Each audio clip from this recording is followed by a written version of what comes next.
Et salut à tous les amis, c'est CryptoPartage, j'espère que vous allez bien. On se retrouve pour la vidéo d'analyse du 7 janvier 2021 avec une map un peu spéciale vu qu'on a les alts dans le rouge, c'était pas trop le cas ces derniers jours. On a toujours Bitcoin dans le vert qui nous a fait un nouvel ATH il y a pas longtemps, il y a quelques heures, au niveau des 40 000 dollars. Sauf que là il est en train de corriger vu qu'il a déjà perdu quasiment 3 000 dollars. Donc on va avoir droit à une vidéo mouvementée. Du côté de TH, on est non loin des 1200 dollars. Et surprise du jour, bah regardez, c'est XRP qui est de retour à 0,30 centimes, qui est donc bien dans le vert comparé à toutes les alts, donc le retour d'XRP.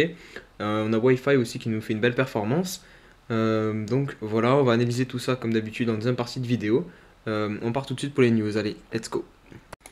Allez, on débute avec la première news et la plus grosse, donc c'est Elon Musk qui devient l'homme le plus riche de la planète, devant Jeff Bezos.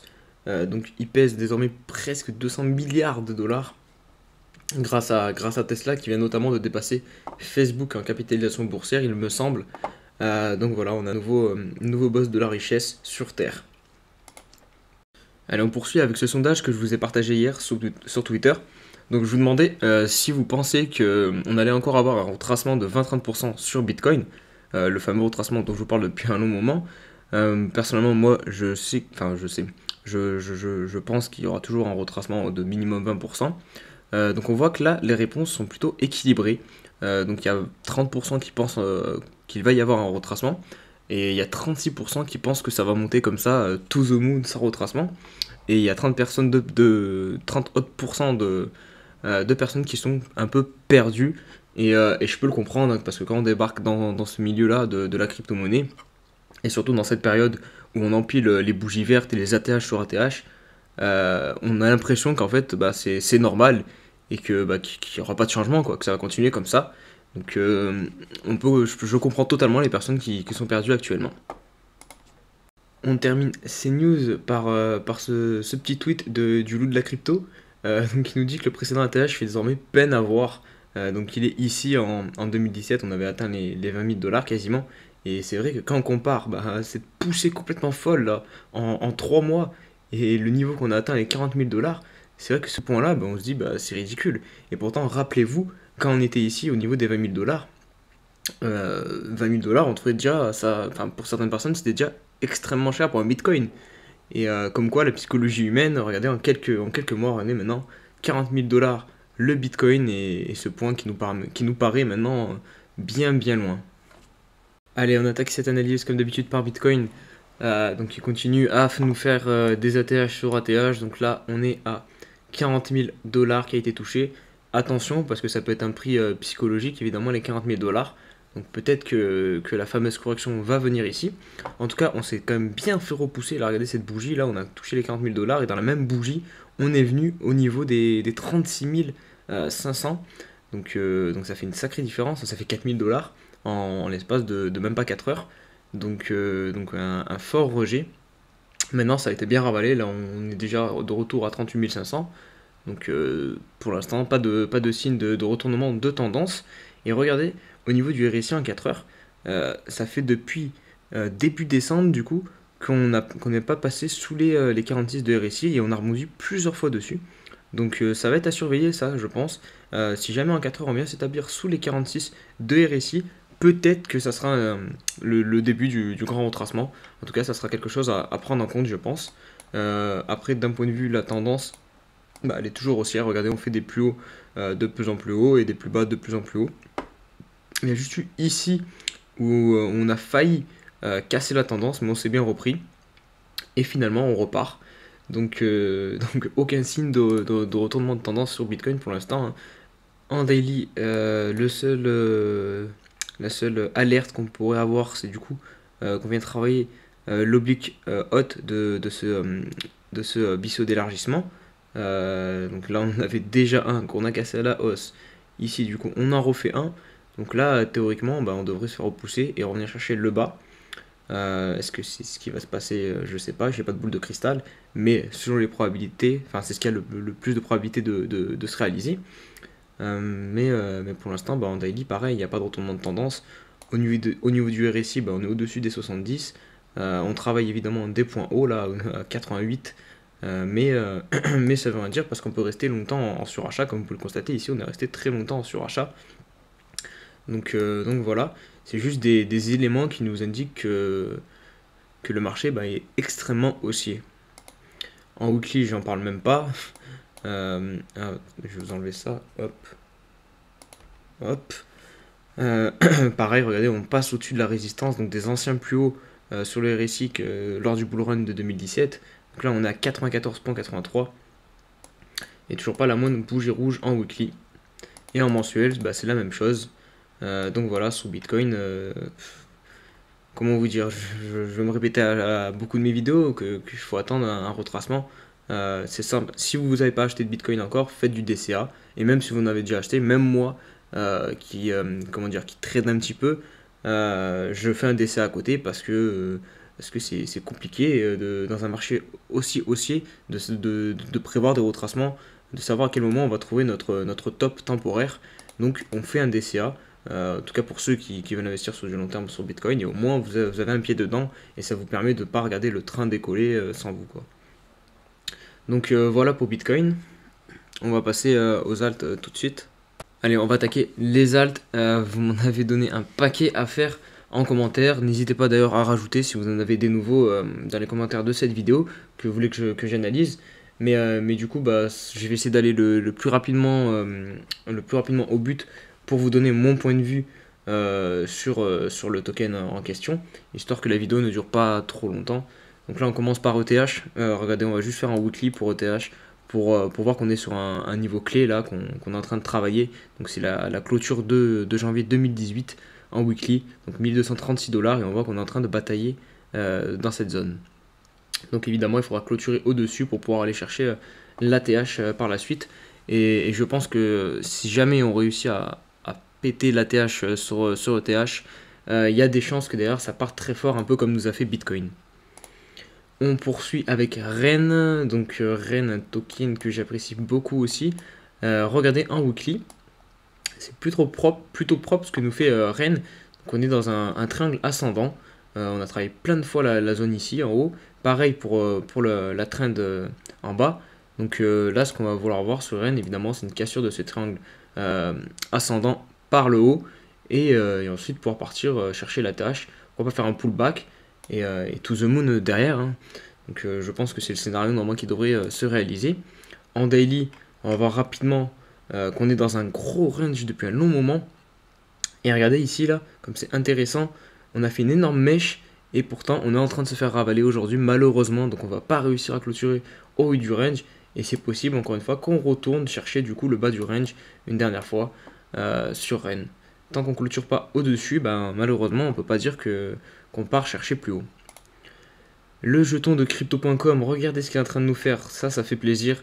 J'ai beaucoup de personnes qui du coup ont acheté leur carte dans ce niveau-là, ou qui ont stocké du CRO du coup pour avoir leur carte, ou qui ont FOMO tout simplement parce que CRO, il nous avait fait une énorme performance ici. Je sais plus c'est combien de pourcents, mais c'est un truc de fou. Donc voilà, 700%, et derrière il avait quasiment corrigé l'intégralité de son mouvement, mais il s'est arrêté juste avant du coup sur ce support. Et là, regardez, c'est typiquement ce qu'on veut voir, des bougies vertes en daily qui nous permettent de reprendre une tendance haussière. Donc là, on vient de passer le dernier plus haut, donc ça c'est bon signe. Maintenant, il va falloir faire un plus bas au-dessus de ce dernier plus haut, et ça validera la tendance haussière en daily.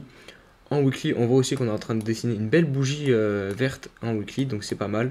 Donc voilà, pour CRO, là, c'est le début du retournement, et ça fait plaisir. On poursuit avec Wi-Fi.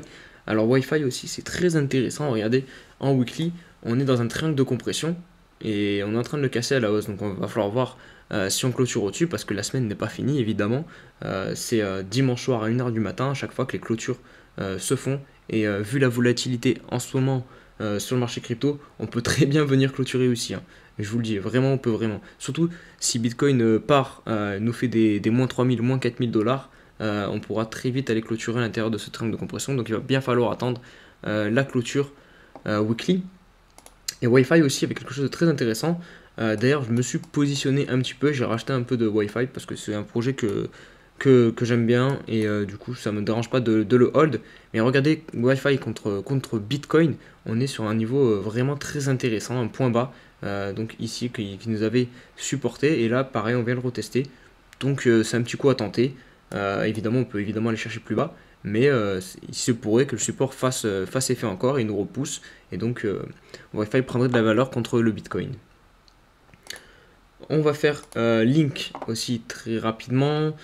On va se mettre en weekly. Donc voilà. Donc ici vous avez un bottom. Là il y a il y a la trend haussière.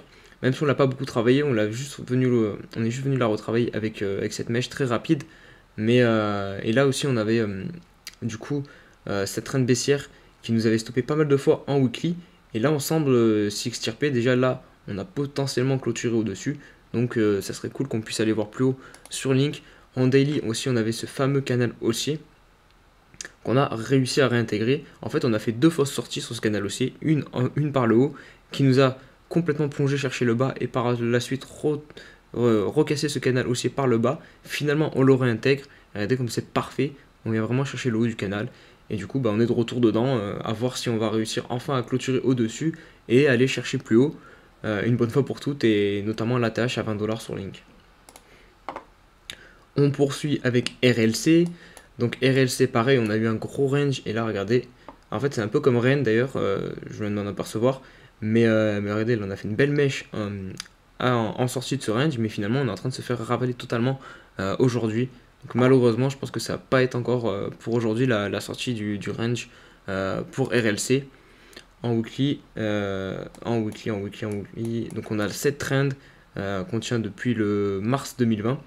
Et voilà, donc là c'était un bon point d'achat d'ailleurs pour ceux qui voulaient passer sur du Rennes. Et regardez derrière, on a fait une belle bougie pour retourner peut-être chercher l'eau de ce qui pourrait être un triangle ascendant. Regardez si on fait quelque chose comme ça. Hop, hop, hop. Et ensuite venir casser comme ça. Donc voilà pour Rennes, là on a un gros niveau de support aussi, qu'on a travaillé plusieurs fois. Donc il est là, du coup il nous fait encore un beau support et il nous permet de nous relancer. On enchaîne avec Ion, donc ça c'est un token d'un abonné. Ça c'est un projet que je ne connais pas du tout. Tout ce que je peux dire en weekly c'est qu'on est dans un triangle descendant, donc c'est pas très sympathique. Mais ouais, si vous croyez au projet, du coup, acheter au niveau du support, donc à 0,05 centimes, peut être intéressant. Et sinon, attendre au moins la cassure de ce triangle par le haut pour venir chercher du coup l'objectif théorique qui serait au 0,27 centimes. Après, on poursuit avec BZRX. Donc pareil, ça c'est un token qui nous a fait un petit pump and dump en août pendant la mini alt season qu'il y a eu. Enfin la mini, elle était quand même balèze.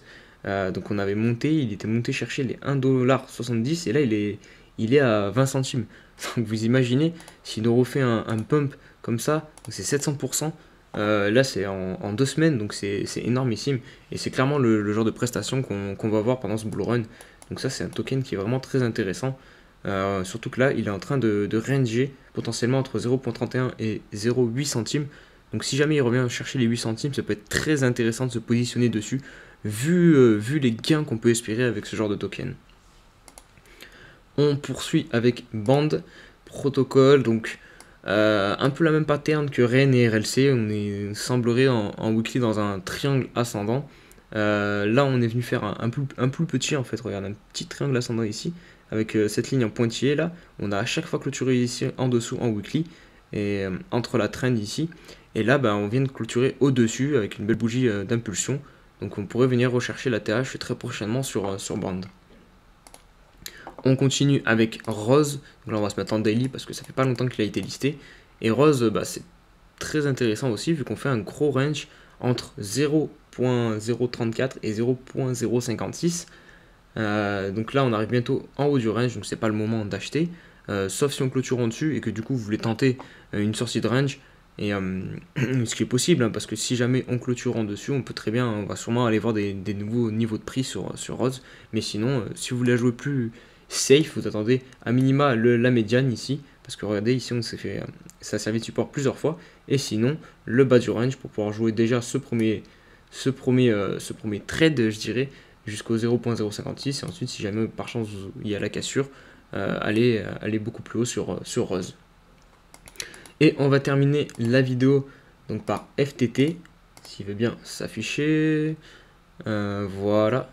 Donc regardez, ça d'ailleurs je l'ai partagé sur Twitter. D'ailleurs n'hésitez pas à me suivre sur Twitter. Je vous partage souvent ce genre d'analyse. Donc hop. Donc regardez, en weekly là on était dans un magnifique canal haussier, vraiment très propre. Et dès qu'on a clôturé au-dessus, en plus il y a eu le pullback pour les retardataires, on a imprimé d'énormes bougies sur FTT.